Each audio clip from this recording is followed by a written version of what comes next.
امام رضا کا واقعہ ہے، حرم کا واقعہ ہے کہ کوئی باہر سے جرمن کا تھا یا کہیں کا انجینئر کسی وجہ سے آیا مشہد، تو اس نے دیکھا کہ حرم کو دیکھا، اس نے بولا کہ یہ کیا ہے، اتنے لوگ جا رہے ہیں. کہا کہ یہ خوب امام ہے، طبیب ہے، شفا دیتا ہے اور سارے کام کرتا ہے. تو اس نے بولا اگر ایسا ہے تو اس کا بھی اولاد بیٹا یا بیٹی کوئی بہت شدید مریض تھا، یعنی معلول تھا، اور اس نے اپنے حساب سے تو علاج کرا لیا تھا جو بھی، لیکن نہیں ہوتا تھا. تو اس نے بولا کہ اگر ایسا ہے تو میرے بیٹے کو بھی شفا مل جائے، یعنی وہ بھی ٹھیک ہو جائے. تو وہ خیر جب اپنے کاموں سے فارغ ہو کر جب وہ اپنے ہوٹل میں جہاں بھی جاتا ہے تو دیکھتا ہے کہ اسے گھر سے کالیں آئی ہوئی ہیں. تو وہ گھر فون کرتا ہے، پوچھتا ہے کیا ہوا. کہا کہ ایک شخص آیا اور میں نے اس کو کبھی دیکھا نہیں تھا، کبھی نہیں. تو ہم نے بولا کون ہے. کہا کہ تمہارے ہسبینڈ نے کہا ہے کہ بچہ بیمار ہے تو میں اسے دیکھنے آیا ہوں. کہا ہمیں پتہ ہی نہیں چلا، ہم نہ اس کو روک سکے کچھ نہیں. وہ آیا اور بچے کے پاس تھوڑی دیر بیٹھا اور اس کے بعد گیا. بچہ بالکل ٹھیک ہو گیا ہے. کہا کہ کتنے بجے. تو جو وقت اس نے بتایا وہ وہی وقت تھا کہ جب اس نے حرم میں دعا مانگی تھی. اب وہ مسلم نہیں ہے، ہاں امام کو سمجھے اظہار ہم محمد والے محمد صلی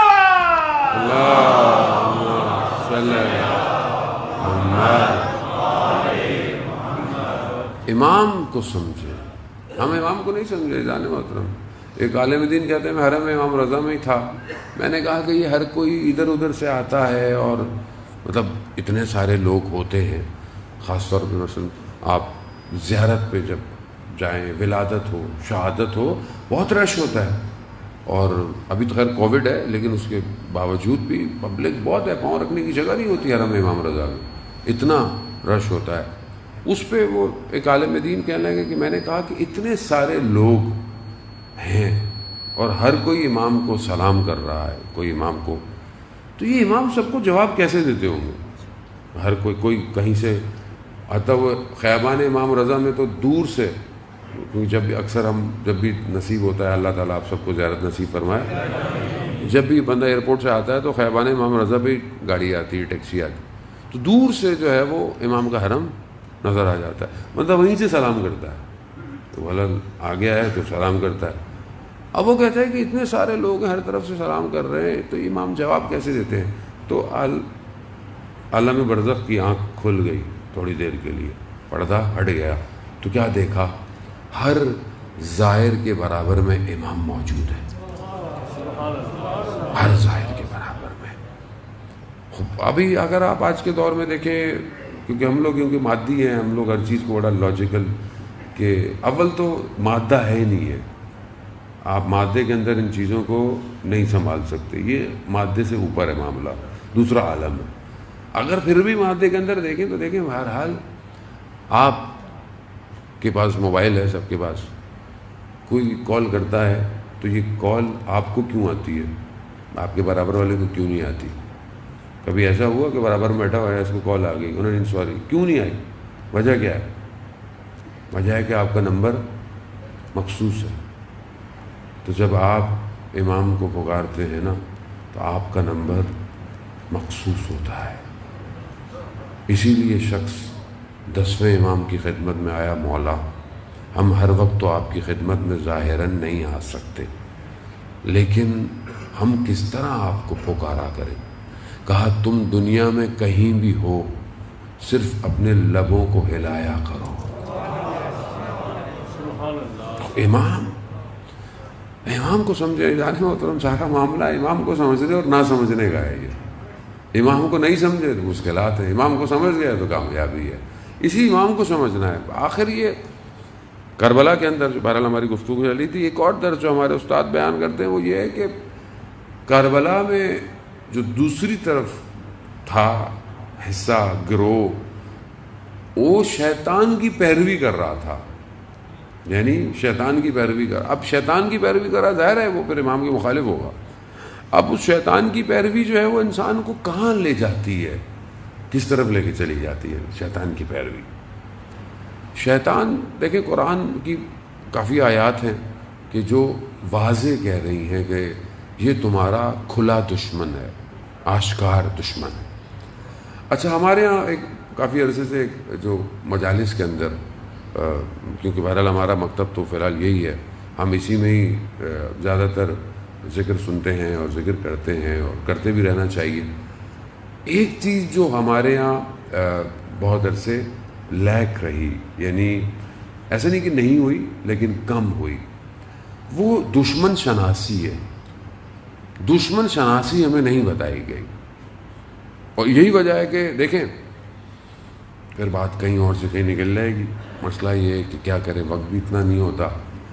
دیکھیں، اگر آپ صدر اسلام کی طرف دیکھیں اور اس کے بعد ائمہ علیہ الصلوۃ والسلام کی زندگی دیکھیں نا، تو بعض ائمہ کی زندگیاں جو خاص طور پہ آپ دیکھیں کہ کربلا کے واقعے کے بعد جو بھی زمانے میں حاکم رہے، چاہے گورنر رہے، کچھ بھی رہے، بہرحال جہاں انہوں نے جو ایک سب سے بڑا کام کیا نا، وہ اہل بیت کا احترام بھی کرتے تھے۔ بعض نے کہا کہ ہم سب کچھ کرتے ہیں، چیزیں دیتے ہیں۔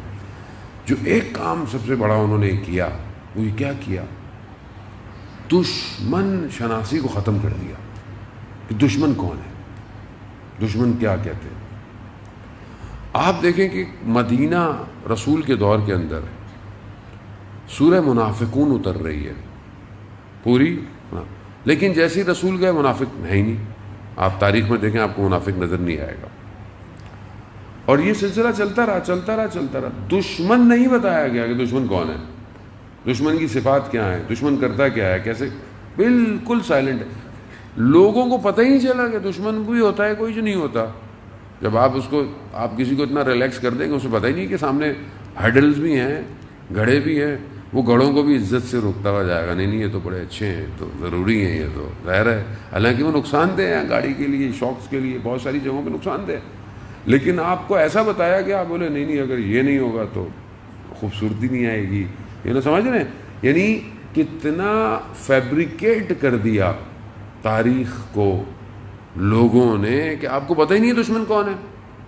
یہی تو وجہ ہے کہ معاملہ اتنا چلتے چلتے آ کر ابھی بھی لوگ کہتے ہیں وہ کیا ہوا کربلا میں، کیا ہوا تھا؟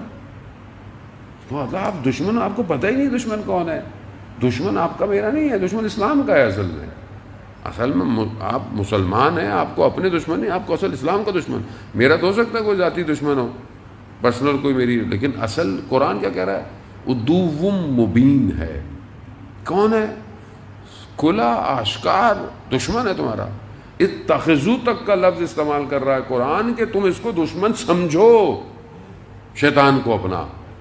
لیکن ہماری زندگی میں پتہ ہی نہیں ہمارا کو دشمن بھی ہے کہ نہیں ہے۔ کیوں امام خمینی نے کہا، مشہور جملہ ہے امام خمینی کا، دشمن کا ہونا ضروری ہے۔ وہ کہتے ہیں کیوں؟ وہ کہتے ہیں کہ اکیلے تم کورٹ میں کھیلو گے نا تو تھک جاؤ گے، تمہارے مقابلے میں دشمن ہوگا نا تو تمہیں کھیلنے کا بھی مزہ آتا ہے۔ دشمن ہی نہیں ہو زندگی میں، آپ آگے بڑھتے ہی نہیں ہیں۔ آپ کو نہ پتا ہو، ہمارے آس پاس ملکوں میں ہمارے دشمن نہ ہو تو ہم کیا کریں گے؟ کچھ نہیں کریں گے۔ تو بعض اوقات دشمن کا ہونا باعث خیر بھی ہوتا ہے، تاکہ آپ الرٹ رہتے ہیں۔ عزیزان محترم، اب یہ دشمن شناسی ہمیں بتائی نہیں گئی ممبر سے کہ آپ کا، اسلام کا، انسانیت کا کوئی دشمن بھی ہے یا نہیں ہے۔ نہیں، میٹھی میٹھی زندگی گزاریں آپ، اور میٹھے میٹھے گھر چلے جائیں آپ، میٹھے بھائیوں کی طرح، تو آپ بھی ایسے چلے جائیں گھر۔ ہمیں بھی یہی دیا گیا پیکج پورا، بس کوئی دشمن کوئی نہیں ہے، بس ایسے ہی بولتے رہتے ہیں بعض لوگ۔ عزیزان محترم، سمجھنے کی کوشش کریں، دشمن شناسی سب سے امپورٹنٹ چیپٹر ہے قرآن کا۔ قرآن شروع سے بتا رہا ہے، مراحل دیکھیں شیطان کے، شیطان کیوں، شیطان ایک لمحے میں تھوڑی کوئی باہر نکالا گیا ہے، مرحلہ نکالا گیا ہے۔ پہلا مرحلہ کیا ہے؟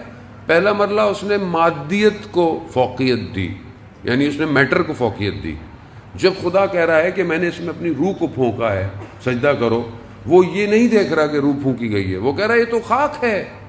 یعنی پہلا سبجیکٹ کیا تھا؟ پہلا کہ اس نے مادیت کو معنویت پہ فوقیت دی، اس نے مادہ گرا ہے۔ دشمن کی یہ صفت جو ہے مادہ گرا ہونا، یعنی دنیا گرا، یعنی مٹیریلسٹک ہونا یہ شیطان کا پہلا مرحلہ ہے.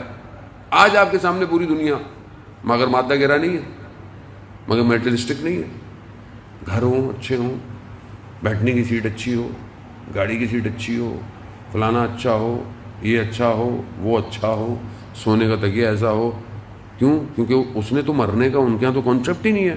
ان کے یہاں تو کانسیپٹ ہے مر گئے تو زندگی کچھ نہیں ہے. وہ تو کہتے ہیں زندگی اچھی ہو پوری, بس جتنی لذتیں ہیں دنیا میں لے لو, جو کرنا ہے کر لو, پھر پتہ نہیں کہاں زندگی نہیں آئے گی, کر لو.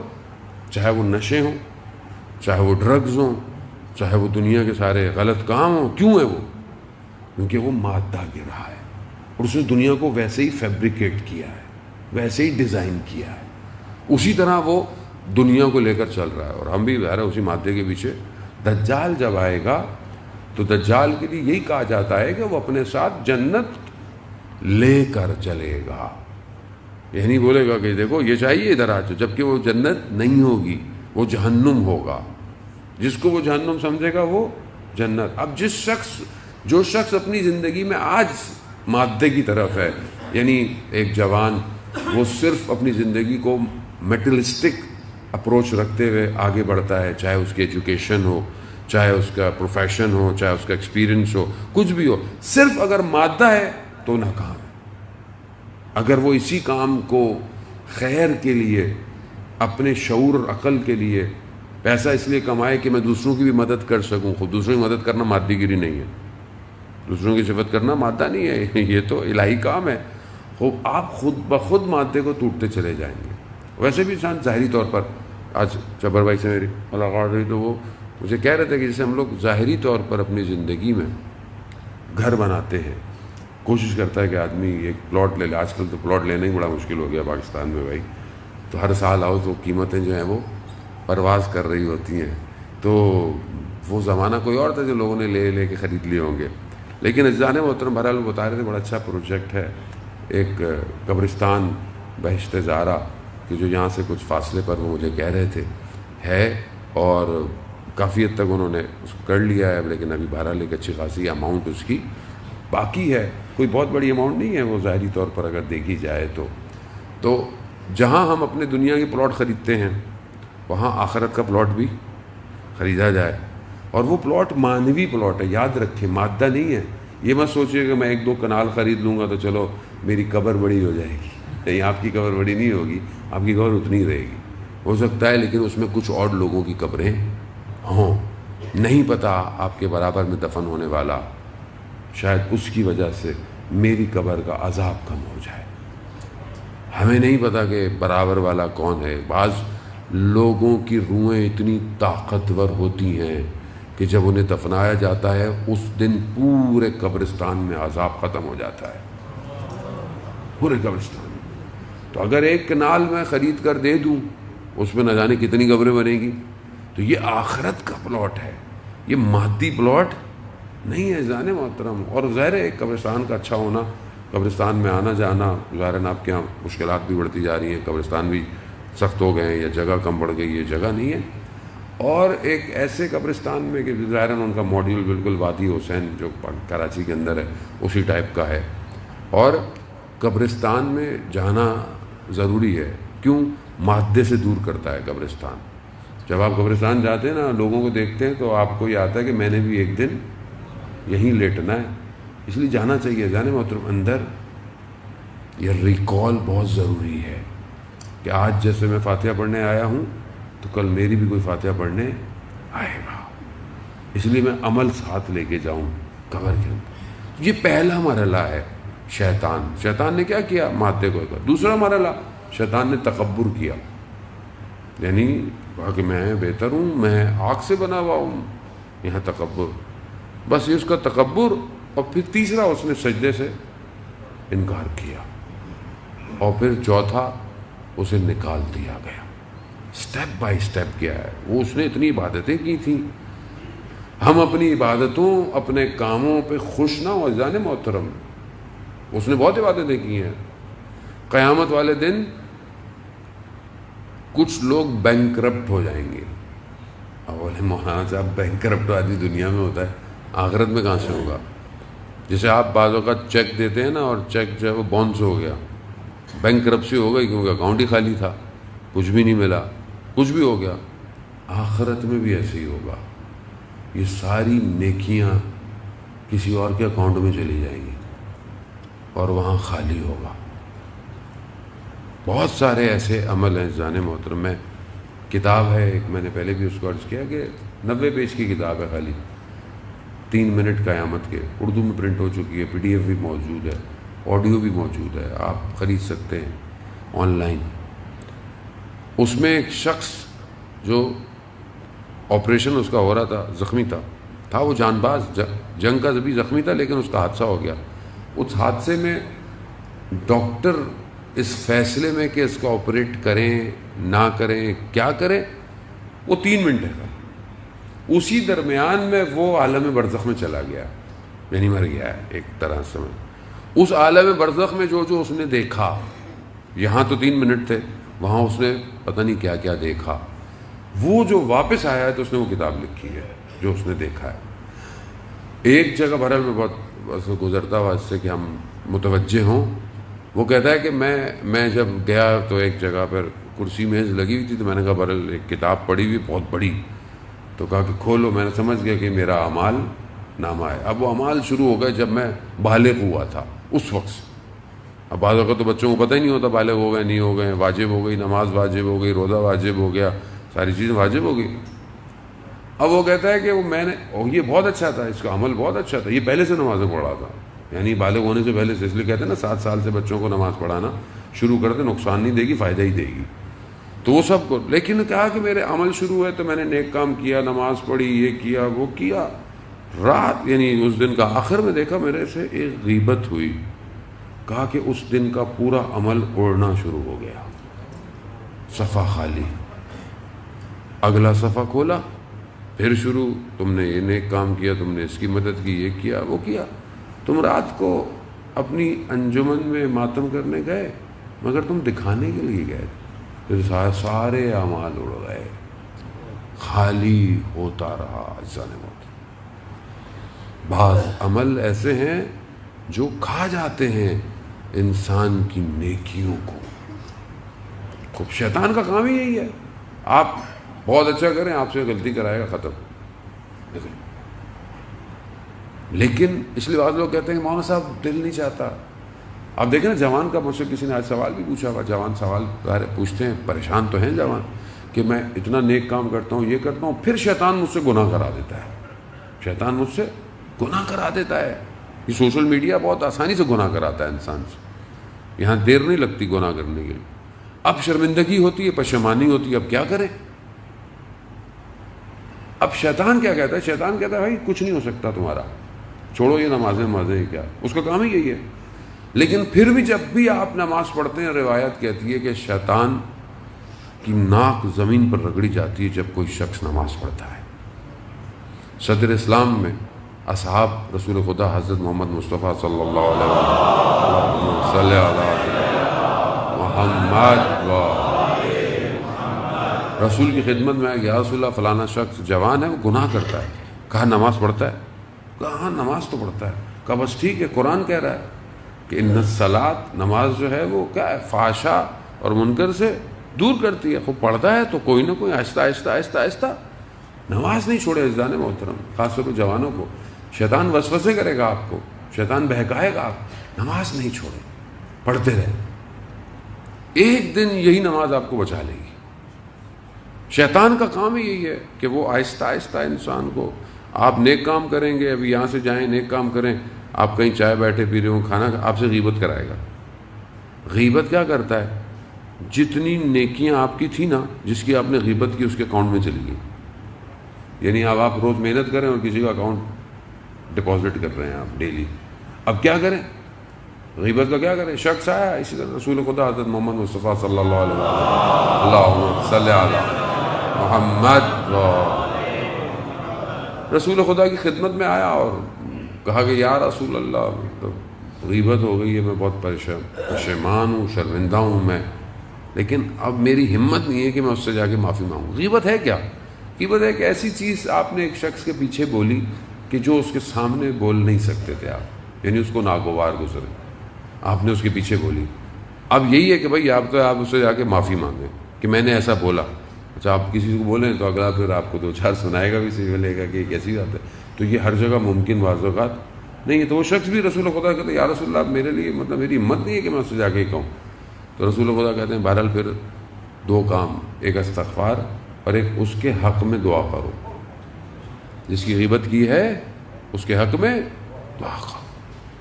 عزیزان محترم, زندگی کا کوئی بھروسہ نہیں ہے. ویسی شارٹ لسٹ ہوئی ہوئی ہے, پینڈیمک آیا ہوا ہے, تیزی سے آدمی فارغ ہو رہا ہے. آپ یقین کریں کوئی کینہ عداوت نہ رکھیں دل میں.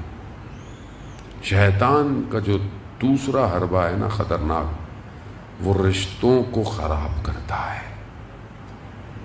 آپ رات کو آپ کے ساتھ کوئی برا بھی کرتا ہے نا, آپ اس کے لیے دعا کریں.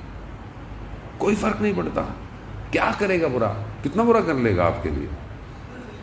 شیطان کے جو بھی رات کو پوری فوج جمع ہوتی ہے, کیونکہ آج بہرحال موضوع شیطان ہے تو اس لیے آج آپ کو برداشت تو کرنا پڑے گا. صلوات بھیجتے محمد والے محمد.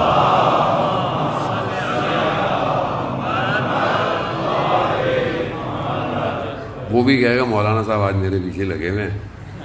اور آسان نہیں ہے شیطان. میں بہرحال بریکٹ میں ایک عالم دین تھے, شیطان ان کے سامنے آیا, کہا کہ میرا وقت ضائع نہیں کرو, میرا وقت ضائع نہیں کرو. کہہ رہا نہیں میں وقت ضائع نہیں کر رہا, میں تو آپ سے مباحثہ کر رہا ہوں. آپ اگر علمی طور پر اتنے مضبوط ہیں تو کہا نہیں تم فائدہ نہیں ہے, تم ہار جاؤ.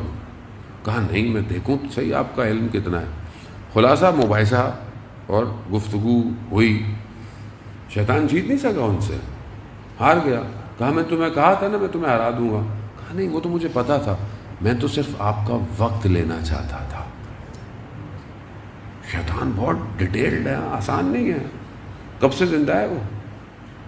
ایک شخص جس نے حضرت آدم کی خلقت دیکھی ہو, کتنا مضبوط ہوگا سوچیں آپ. میرے آباء و اجداد سے واقف ہے وہ, اس کے دادا کیا تھے, اس کے پردادا کیا تھے, سب پتہ ہے اس کو. تو آسان نہیں ہے شیطان. شیطان آیا انبیاءوں کے سامنے, بعض انبیاءوں کو اس نے آ کے تذکر دیا. حضرت نوح کے پاس آیا, حضرت نوح نے بولا مجھے نہیں سننا تمہاری بات, تم جاؤ. مجھے کہا نہیں مجھے جب کشتی لگی اور سب صحیح ہو گیا تو شیطان حضرت نوح کے پاس آیا. میری بات تو سن لیں شیطان سے, میں آپ کو کچھ پیش کرنا چاہتا ہوں. کہا کہ ٹھیک ہے, اچھا بولو کیا ہے.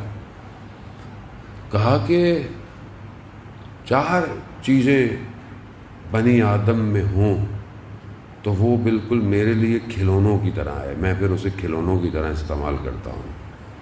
یعنی شیطان آ کر حضرت نوح کو بتا رہا ہے. کہا 4 چیزیں بنی آدم میں ہوں تو میرے لیے بالکل ایک جیسے کھیلنے کی بال ہوتی ہے نا ادھر سے ادھر, میں اس کو کھلاتا رہوں گا زندگی میں. پہلی چیز, کہا کہ پہلی چیز جو ہے وہ حسد اس کے اندر, یعنی جلن ہونا. یعنی اگر مجھے خدا نہ خواستہ کسی سے حسد ہے, زندگی میں ہوتا ہے انسان اپنی فیلڈ کے اندر حسد رکھتا ہے, خدا نہ خواستہ کسی عالم کو کسی عالم سے حسد ہو جائے, کسی شخص کو آفس میں کسی پروفیشن سے, کسی بھائی کو حسد ہو جائے حضرت یوسف کے بھائیوں کی طرح. کیا ہوتا ہے؟ شیطان. پھر دیکھیں شیطان نے کیسا حضرت یوسف کے بھائیوں کے ساتھ کیا. حسد بہت خطرناک ہے. اس لیے حسد کو اگر آپ کو لگتا ہے کسی کو اللہ نے دیا ہے, آپ خدا کا شکر کریں کہ اللہ تو نے اس کو دیا ہے, مجھے بھی دے اگر میں اس قابل ہوں, اور مانگیں کہ مجھے کسی سے جلن نہ ہو.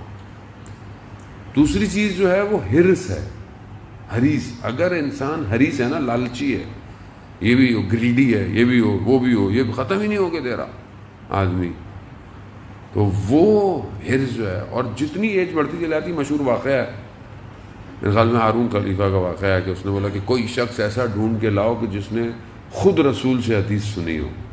خیر انہوں نے بڑا ڈھونڈا تو دیکھا ایک بہت ہی بوڑھا شخص تھا, اور اس کو یہ اٹھا کے لائے. اتنا بوڑھا تھا, کہا کہ میں بہت چھوٹا سا تھا اور میں نے اس وقت رسول سے کوئی حدیث تھی تو میں نے سنی تھی, اور یہ وہ بڑی مشکل تھا. تو پھر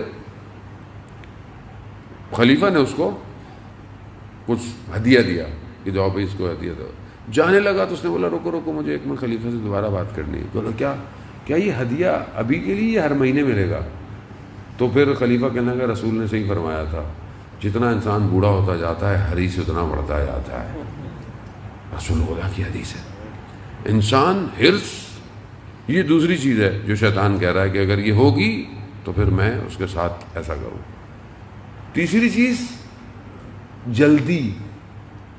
جلدی پن، عجلت، جلدی انسان کھانا. وہ نہیں شیطان جلدی کا کام کس کا کام ہے؟ یہ تو سنتے ہی رہتے ہیں نا. چلو شکر ہے کچھ تو سنتے رہتے ہیں. صلوات بھیج دے محمد والا.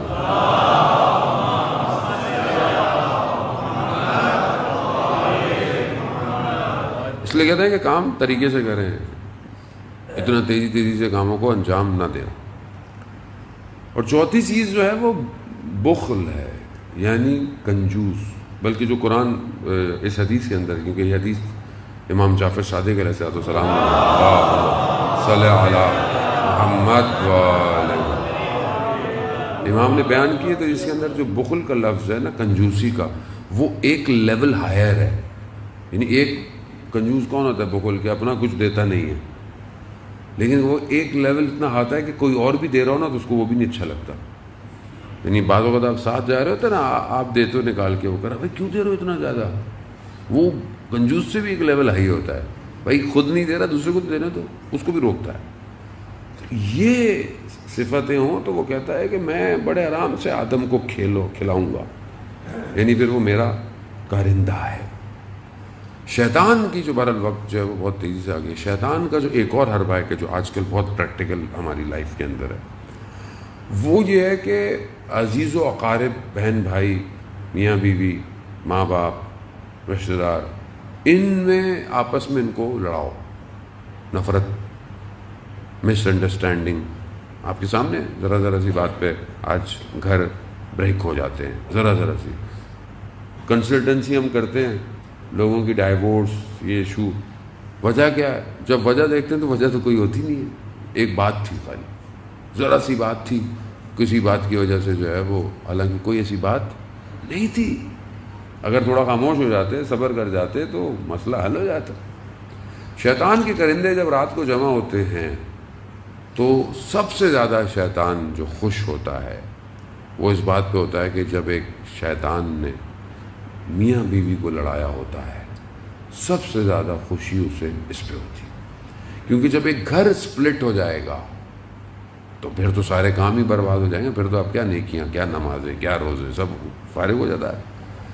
تو ہمیں جو ہے وہ یہ چند چیزیں، میں چند چیزیں بہت تیزی سے، کہ ہم کس طرح ان گناہوں کو جو ہے وہ ختم کریں.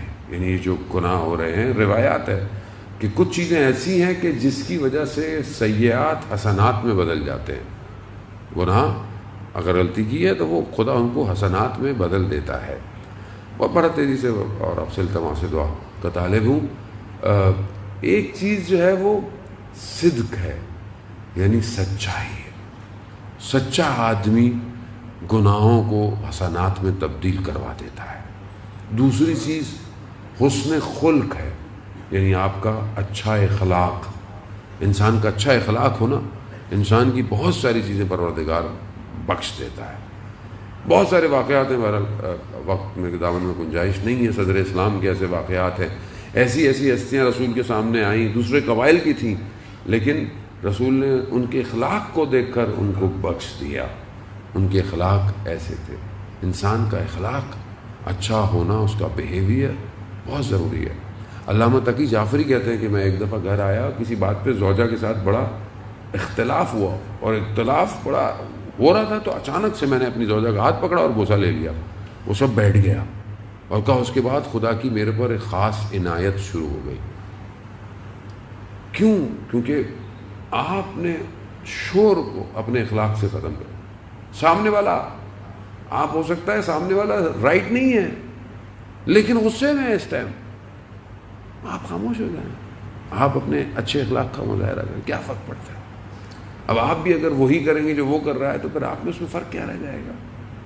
بعض وقت انسان گاڑی گزرتی ہے، سائیکل گزر جائے، موٹر سائیکل گزر جائے، اتنی شروع ہو جاتا ہے کہ پتہ نہیں جو سب بھر کے لایا تھا گھر سے وہ یہی نکال دی بیچارے سائیکل. بیچارہ دیکھ رہا ہوتا ہے میں نے کیا کیا, لیکن کہیں اور کا غصہ ہوتا ہے, کہیں اور نکال لیتا ہے. اس کا کیا قصور ہے؟ پریکٹیکلی آپ دیکھیں, میں نے بھی کئی دفعہ انسان گاڑی چلا رہا تھا کہیں دوسرے ممالک میں, کہیں لگ گئی, کچھ ہو گیا, آتے ہی بڑے اخلاق سے آپ پیش آئیں, آپ بولے کہ بھائی سوری غلطی ہو گئی, یا میں کیا کر سکتا. آپ یقین کریں گاڑی لگ بھی گئی, اگلے بندے نے بولا میری نئی گاڑی تھی اور میرے تو آج تک اسکریچ نہیں آئے تھے. آپ یقین کریں میں نے کہا مسئلہ نہیں ہے, آپ چھوڑیں انشورنس کو, ابھی تو میرے پاس بھی ٹائم نہیں ہے, آپ میرا نمبر ہے, آپ اپنا نمبر دیں, آپ صبح بتائیے گا تو میں خود ہی آپ کی گاڑی صحیح کرا دوں گا یا جو بھی ہوگا. صبح میں نے اس کو خود فون کیا, پھر اس نے خود فون کیا کہ اتنا خرچہ ہے. میں نے کہا کوئی مسئلہ نہیں, آپ اکاؤنٹ نمبر دیں میں ٹرانسفر کر دیتا ہوں. کچھ دن اس نے اکاؤنٹ نمبر ہی نہیں بھیجا, کچھ دن اور گزر گئے, میں نے پھر فون کیا, کہا کہ نہیں مجھے ٹائم نہیں ملا ابھی تک. میں نے کہا تھا جب کام کروں گا تو آپ کو ریسیپٹ بھیجوں گا.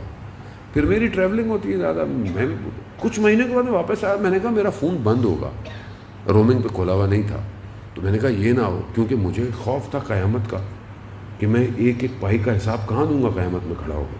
میں نے پھر اس کو فون کیا تو وہ مجھے کیا کہتا ہے کہ میں نے آج تک کبھی کسی کے ساتھ ایسا کیا نہیں ہے, یعنی کسی کو میں نے کچھ کیا ہو. کہہ رہا ہے کہ آپ نے اتنا مجھ سے پوچھ لیا, میرے لیے یہی کافی ہے, مجھے کسی چیز کی ضرورت. میں نے کہا بھائی حلال کر دیں, نو قیامت والے دن کھڑے ہو جانا مجھ سے پیسے مانگنے کے لیے. لیکن کیا اخلاق مار دیتا ہے انسان کو. اچھا اخلاق ہو, بڑا سے بڑا آدمی گر جاتا ہے. آپ اپنا اخلاق ہو, یہ چند چیزیں ہیں کہ جو ہمارے گناہوں کو اچھائیوں میں اجدان محترم تبدیل کر سکتی ہیں. بہرحال وقت نہیں کہ میں اور مزید گفتگو کو جو ہے وہ آگے بڑھاتا.